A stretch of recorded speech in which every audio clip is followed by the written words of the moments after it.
Welcome to I news. ఇప్పటికే ఆర్థిక సంక్షోభంతో అల్లాడిపోతున్న పాకిస్తాన్ పై మరో పిడుగు పడింది. ఇరాన్, అమెరికా, ఇజ్రాయెల్ మధ్య జరుగుతున్న భీకర యుద్ధం ఇప్పుడు పాక్ ఆర్థిక మూలాలను దెబ్బతీస్తోంది.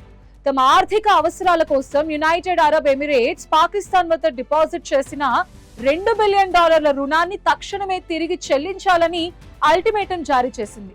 అప్పు కట్టడానికి ఏప్రిల్ 17ను డెడ్ లైన్ గా విధించింది. అసలు యుఏఈ ఇంత కఠిన నిర్ణయం ఎందుకు తీసుకుంది? ఈ దెబ్బతో పాకిస్తాన్ విదేశీ మారక నిల్వలు ఏ స్థితికి చేరుకుంటాయి? ఇప్పుడు చూద్దాం. మధ్యప్రాచ్యంలో యుద్ధ మేఘాలు కమ్ముకోవడంతో గల్ఫ్ దేశాలు ఇప్పుడు తమ నిధులను భద్రపరుచుకునే పనిలో పడ్డాయి. ఇరాన్ క్షిపణి, డ్రోన్ దాడులతో సౌదీ అరేబియా, యుఏఈ వంటి దేశాల్లో చమురు, గ్యాస్ సరఫరాకు తీవ్ర అంతరాయం ఏర్పడింది.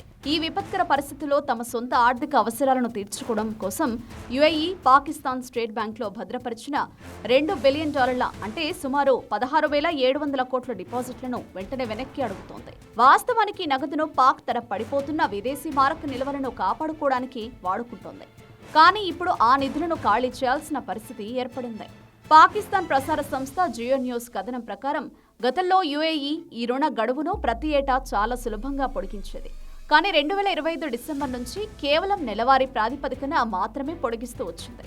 తాజాగా ఇప్పుడు ఏప్రిల్ 17 వరకు తుది గడువు విధించి ఈలోపు మొత్తం $2 బిలియన్ చెల్లించాలని తేల్చెప్పింది. ప్రస్తుతం పాకిస్తాన్ ఈ అప్పుపై దాదాపు 6% వడ్డీని చెల్లిస్తోంది. ప్రస్తుతం పాక్ వద్ద $21 బిలియన్ విదేశీ మారక నిల్వలు ఉన్నప్పటికీ ఈ $2 బిలియన్ ఒకేసారి చెల్లిస్తే ఆ నిల్వలు అట్టడుగుకు పడిపోతాయని ఆర్థిక విశ్లేషకులు హెచ్చరిస్తున్నారు.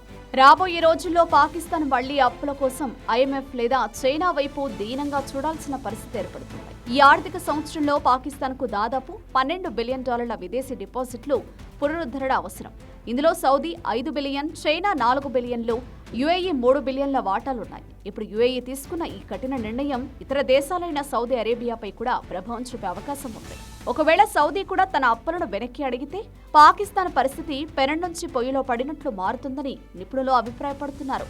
యుద్ధం మధ్య ప్రాచ్యంలో జరుగుతుంటే దాని సెగ మాత్రం పాకిస్తాన్ ఖజానాను దహించివేస్తుంది.